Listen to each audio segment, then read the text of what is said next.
certain biomarkers have been shown to improve, like the likelihood of getting cancer, diabetes, all that is getting decreased. When you eat below your calorie level, it has been proven that you age slower. So calorie restriction is a very effective way of aging slower. And the other thing is eating healthy then means you have a much higher chance to stay away from lifestyle-based diseases. What makes it that much more easy with intermittent fasting is Let's start with intermittent fasting since that was something that you spoke about recently. Like what's new in this space? What are people getting wrong about it? I would say the topic has been around for a few years, and there's scientifically proven effects. Usually, these kind of tests and experiments are done on mice. Certain biomarkers have been shown to improve, like the likelihood of getting cancer, diabetes, all that is getting decreased. And there's on the one side proven effects such as it is just as effective as time restricted or as calorie restriction. And I think it's one of the simplest ways of taking control of your diet, because with intermittent fasting you are not told what not to eat, you're just told the time frame within you should eat. Like I stick to the 16 to 8 schedule. I've been doing that for a little more than 3 years. And I used to be a strong believer in breakfast. I always had a huge bowl of oatmeal, which of course is healthy because it all has the protein, it has the fiber, the vitamins, the minerals. But I was overdoing. I realized that they came with like 600 to 700 calories. Um, what is not researched that well in terms of intermittent fasting, there has been, how could there be no longitudinal studies because it has been around for a few years now. And I remember sometimes people obese, they have a hard time sticking to intermittent fasting long enough to have sustainable effects. So they often fall back into their old rut, into their routine. Yeah, and there's people who should stay away from it, like women who are pregnant shouldn't do it, adolescents, because as long as people are growing, you should not really restrict calories coming in. You need them on a more frequent basis than we as adults do. Thank you for that overview. So with the 16 to 8, you're eating within those 8 hours. Is there a caloric limit to how much you want to eat within those 8 hours, or could you eat whatever you can possibly manage and that still accomplishes some benefit? I would say two mechanisms come into play. You cannot get around calories in, calories out. What makes it that much more easy with intermittent fasting is I'm left with only 8 hours, so I tend to eat two square meals and maybe a snack in between if I get hungry. So I did not measure, I did not track my calories because I saw the weight coming off. Like I lost Mm, around 18 pounds over the stretch of 6 to 8 months, and I kept that weight off. So something must be to it. But then again, I also know people who have a hard time with it, and they tend to lower their calories without relying on intermittent fasting, which works just as fine. Okay. A couple of thoughts come to mind. Have you heard the expression like you have like two wolves and whichever wolf you feed is the one that gets stronger? So kind of be intentional with your thoughts and actions, I suppose. So with eating, it would seem that you have to use discipline one way or the other. You either have to use discipline in the intake or in the output. So if you have a lot of calories, you have to go run like a marathon, or if you don't want to run a marathon, then you shouldn't take in too many calories. It is hard because everything looks delicious. Yeah, that's true. And I don't know, one of the other health or fitness creators, he wrote something along the lines on X a few days ago. It's that much easier to not fall into the trap of eating something looking very tasty than sweating the thing off. And I would agree partially because I think if you have the dedication and if you have an exercise routine and you are quite aware of the approximate amount of calories, then it might be easier to sweat the thing off if you have a hard time and if you lack the discipline to stay away from that food. That still means if you indulge in too much processed food, it will always end up being unhealthy, no matter what the calorie equation behind it is. So I, th- I think we are quite a bit different in that kind of respect. Have you heard of the gentleman who went semi-viral on TikTok for eating McDonald's for 100 days and lost, I think, a lot of weight? I forgot. I was going to put a number there. I forgot the number, but I lost a lot of weight. No, not that person. I only remember who was it that made a documentary on That sticking was to him. Super Size Me. Yeah, yeah, yeah. So this gentleman had basically a counter to that. And what he did was he cut all the portions in half. So he only ate McDonald's for 100 days, but he cut the portions in half. So his calorie intake was lower. And he said he was getting his blood tested. I forget if it was every day or once a week. And he said everything looked better, like all the levels that you're supposed to be checking for. So it wasn't just a matter of him being in a calorie deficit. It was like something else in the body seemed to be sorting the calories better. So I was curious, is there kind of a chain reaction or like a vicious cycle once you pass your calorie, kind of your ideal calorie limit, where things start to get kind of bad? So like if you have any unhealthy tendencies, I don't know if it's in like the genetic code or whatever, then by having that calorie surplus, that's when things start to get like the bad wolf starts to get fed, if you will. Um, I would say if you look into people who manage to limit their calorie intake over a lifetime, there's a whole bunch of research done on that. Like there's the general recommendation to stop eating when you're about 80% full. The reason for that is, as far as I know, is that on a cellular level, the body experiences stress when you feed it too much because cells have to regenerate on a daily basis, and just feeding them too much is causing stress.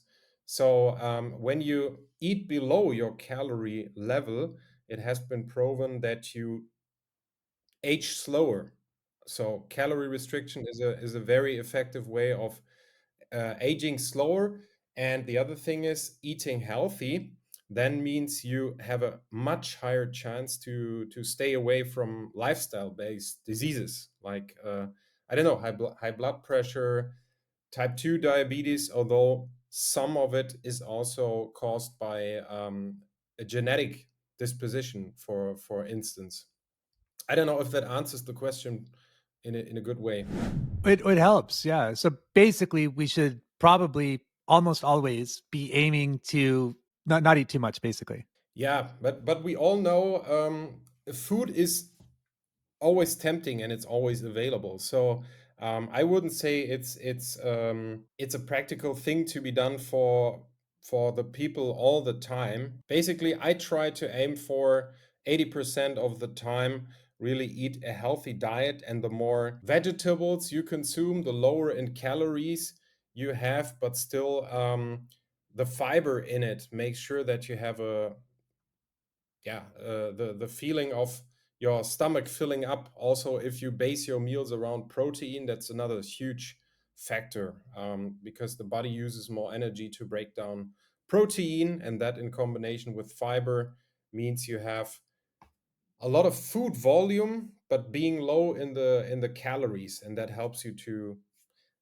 stay on the lower end of the calories in turn. I see. So, have you stopped intermittent fasting? I stop it every week for weekends, but I haven't stopped doing it during the week. After a learning curve of maybe, I'm not sure, it was more than 3 years ago. Maybe it took me two weeks. The one thing that did not work for me was to skip dinner, because imagine if I still stick to my regular breakfast and then add another 8 hours to it, I would need to stop eating by 4 p.m. And given that I go to bed maybe 10:30, that leaves me with another 6.5 hours of being awake without allowed to touch food, and that did not work. So what works much better is to sleep over the starvation, and it doesn't feel like starvation. It's just I'm not providing food. So I start working around 8, and then it's another 4 hours until I have my first meal, which is then lunch, and that works without any friction. It doesn't take discipline anymore. It's just it has become the norm after a small learning. Okay. So generally, you think it's a good practice for people that would like to incorporate that into their schedules? Yes, though I came across a few newer scientific insights. For instance, I know that women might react quite a bit different. Men seem to have an easier time on intermittent fasting because it can affect the hormonal level in women, and they are served better if they restrict their non-eating times to not as much as 16 hours, maybe 14 hours or 12 hours. It seems to, in this case, I can't give you the exact physiological mechanism in the female body for that, but that's just yeah, what I read. And also the body can get used to intermittent fasting, so it makes sense to always break up the thing. Like you don't really have to do it 100% of the time. So I found out that the weekend breaks that I take, they somehow do not hurt the process. They may come actually helpful. Okay. In your research, have you studied people who follow like Islam, like with Ramadan? They have, I think, 40 days of kind of an inverted eating schedule where they're not eating during like while the sun is out. Does that have like an effect if you change your eating schedule for 40 days, but the rest of the year it's the same? Yeah, I mean it's the extreme form, and I don't mean it in a judgmental way. It has to do with culture, with religion. There are other methods. I mean, besides the 16 to 8 intermittent fasting, there's also 5 to 2, where people eat regular on 5 days a week, and on the remaining 2 days of the week, they restrict themselves to anywhere between 500 to 800 calories. I don't really know if it has further benefits, but one thing it may even be more effective is cleaning all the toxins in your body if you stay away from calories even longer. And at the beginning, over the first 1 or 2 days, I heard that it's really tough to stay away from solid food, but your body then switches into kind of a euphoric state. That's what I heard from people. But I personally don't know anybody who does that due to Ramadan. So I'm a little conservative on judging that. Yeah, yeah. I was just curious. I had a dinner with a couple. It was like I guess traditional Egyptian food, and I was so full after that I didn't need to eat the next day. And I was wondering if that was like the hack, like, oh, this is how they do it. But yeah, I was just curious, like with the body. I know we're very we can adapt to just about anything. I was just curious if that kind of shock where you just kind of invert your eating might be beneficial. So let's talk a little bit about your background. You know a lot about this. Could you tell us like how you got here? What got you interested in this, and what has some of your work experience been so far? Yeah, of course. I need to rewind about 2 decades. I'm 42 now, so I remember as an adult, I was 18 or 19. I somehow got heavily interested in fitness. I realized, looking back to myself, I think it has to do mostly with a lack of self confidence. I didn't feel too good in my skin, and I dealt with social anxiety way longer. Exercise helped me with that. So I first started running, and then I realized, okay, this is giving me a lot of peace of mind, and it helps me to feel calm and relax. And at the same time, I wanted to build muscle. So I started doing strength training first with my own body weight. Then I started buying the first books on that, That later led to myself studying sports sciences. I was going to be a teacher in English and sports sciences. Um, I chose a different path next, parallel to my sports study. I worked first as a normal fitness trainer in a local gym, and then I was presented with the possibility to become a personal trainer, and that looked so exciting to me, like really helping people on a one-on-one level, helping them transform themselves, because um, when people seek your advice, they usually have gone through quite a few years of failed attempts or procrastinating, or not really seeing any way how to fulfill on their desires to change, both physically and mentally. Um, so back then I became the only a personal trainer in that gym who was still studying. And at the beginning, it was really difficult to find the time to get the first clients on board. Once I overcame came myself to really say, this is me, and there's a price tag, and I can prove there's benefits for you, and so on. I kept enjoying it much, much more.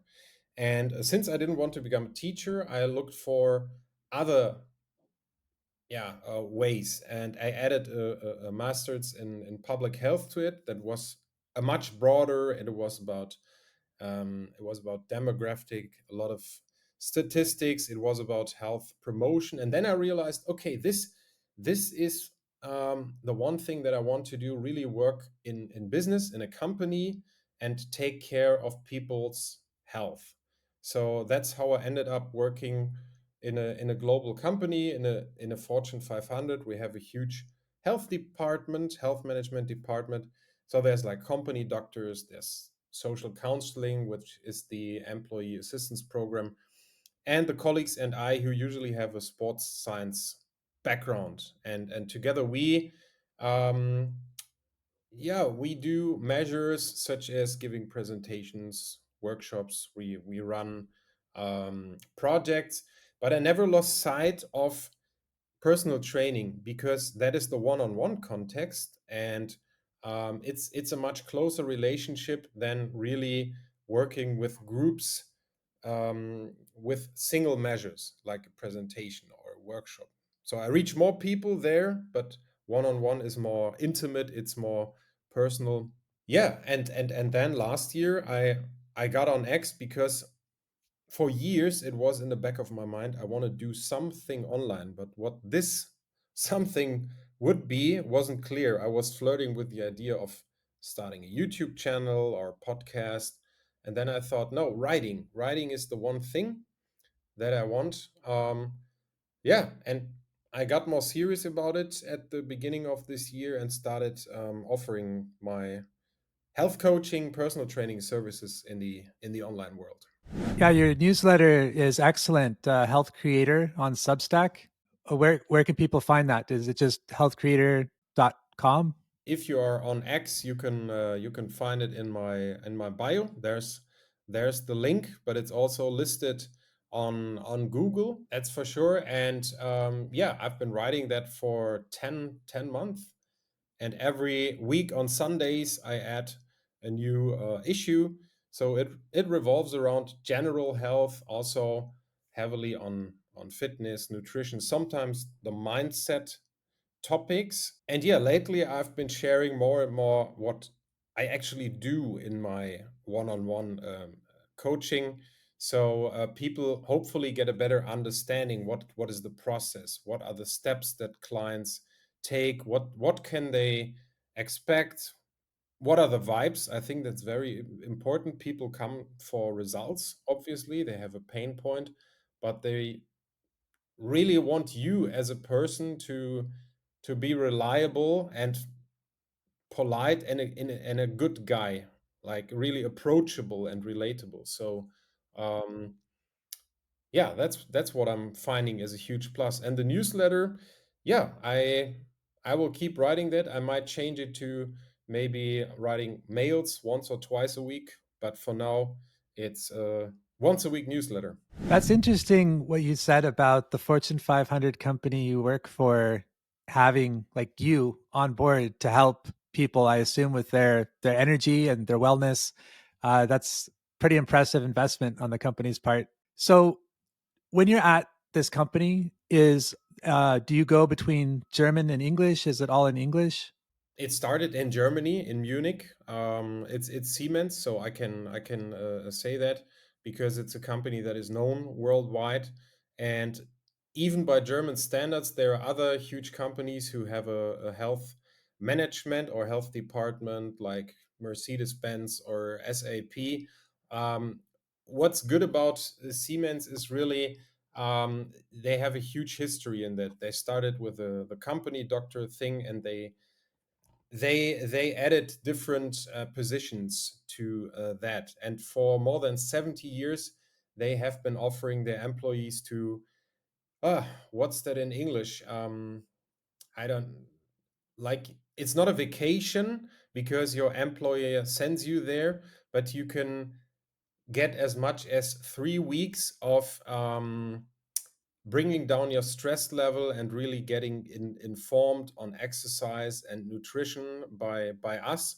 There are trainers, internal and external, and it's not like you can raise your hand and say, "I will go there."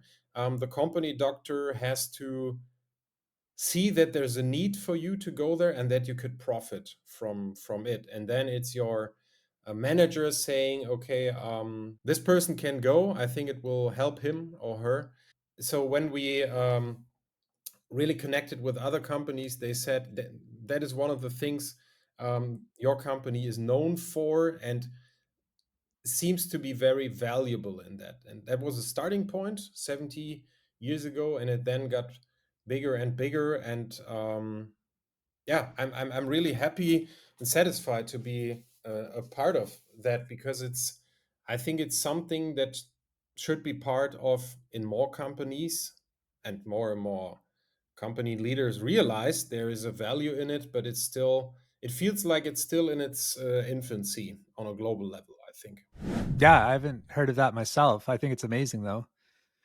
Is there a I know Germany's a big place, many different microcultures within it, but is there, broadly speaking, a difference when you're teaching this stuff to a German audience versus a non-German audience? Is there cultural effects Oh to? yeah. Could you talk about some of those? I can recall one example. We ran a movement challenge. Um, for no, sorry, it was a campaign that consisted of 10 different presentations, and the first round was only given access to German employees. And because it was so successful, the manager who bought in our service, he said, next time I want to go global." So we had two different time slots. In the late afternoon German time, we reached the US, the American people. And on the second day in the morning, German time, we reached Asian people.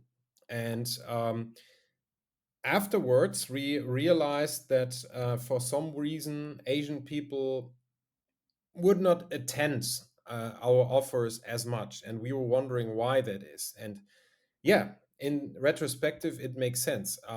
It's something that I'm not saying everybody is like this. This it's a general notion. It seemed like Asian people would not really see health as being part of the culture within the company. So it was more like it seemed more like a private kind of thing. That's what we were told by the manager afterwards.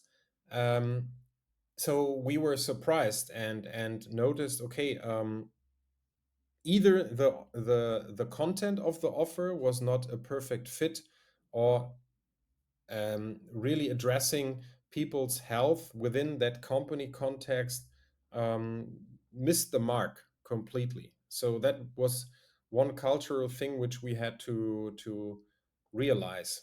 I know there's like Tai Chi and all this stuff in companies, but in this case, maybe the Chinese people, that's what seemed to me, but still I'm really careful with not saying something wrong, but yeah. Sure. I lived in Japan for a while, which is a little bit different perhaps, but they, in the large companies there, they start this kind of community building and some like health exercises, like just stretching and just doing stuff together, almost like a mini PE classes in some respects. So I thought that this kind of model might work really well there. Maybe it's an untapped market.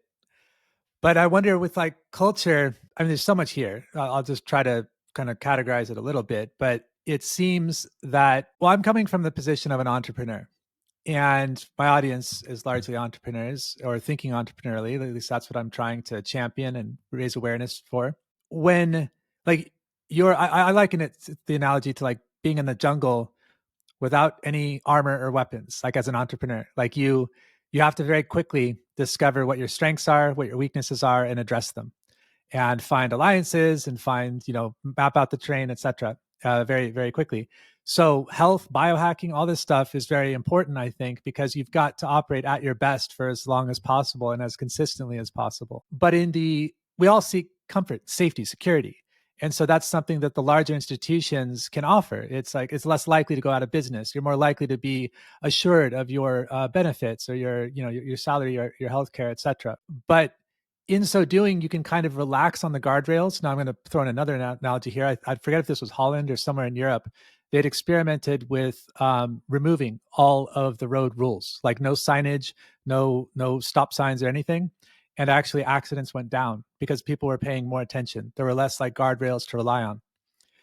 I apologize, I can't quote the research, but you can look it up if you like. But I've seen that to be true as well. When you are responsible for your livelihood, they say skin in the game. Like so often people want you to pay for something in order to take it seriously. You usually show up for meetings on time when you've paid a high price tag for that service, for example.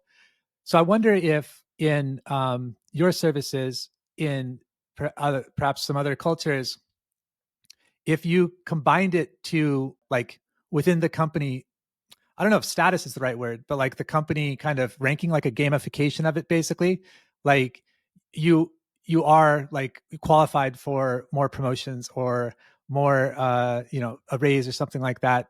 And also, yeah, just kind of using the communication there to like, this is important. I mean, everything is about your health. I mean, your health, it begins with your health. So I think that yeah, the communication there might help. And I wondered if you had to tailor that depending on the culture. Um, Probably yes, but what I lack are the insights. Even though it's a global company, we are really serving on a mostly national level. That's because the roots are based in Germany, and just little by little, do the German standards become standards in other cultures. So that usually takes years. For instance, we have an internal program. It's kind of an audit where all the health department people come together and we assess the the level of the occupational health management. For instance, we look into what is the commitment of the top management, and then we classify. There's like five different levels. From one, there's only early signs, to five, I don't know, we can call it whatever, world class or something. And so every 2 years we get together and really assess that. That's what I am focused upon right now and over the next few weeks. It's usually an appointment that takes 2 or 3 hours. Why am I mentioning it? Because this program was developed in the headquarter and they roll it out over other countries. And that's the way how they try to make sure that we get a common a standard over different countries. But you know that culture in companies is really a stubborn thing to change. It takes a lot of years. For instance, many times managers come to us and they say something along the lines of, "You are the experts in health, and I have a high level of absenteeism in my department, so it's your job to change that." And they miss a few things, like they don't really want to hear that absenteeism, the level of motivation, has a lot to do with the way managers treat their employees. So in one way or another, they are also health managers, if they like it or not. So these are microcultures in a department, in a company. Um, so as you can see, the scope I'm talking about is heavily on the German context. I have a harder time talking about other countries, but what I hear is, I'm not saying in any way the German way is the best, the better, not at all. It's just the root of the company is in Germany, and that's where usually the initiatives, the ideas may start. But of course, the other countries are independent. But we try to have a common ground of standards that we set in this health department. Well, great. Well, Philip, thank you for sharing some of your considerable knowledge with us, a couple of decades of knowledge. So, where can people, you mentioned X, is there anywhere else you'd like to point people to see what you do or to ask you questions?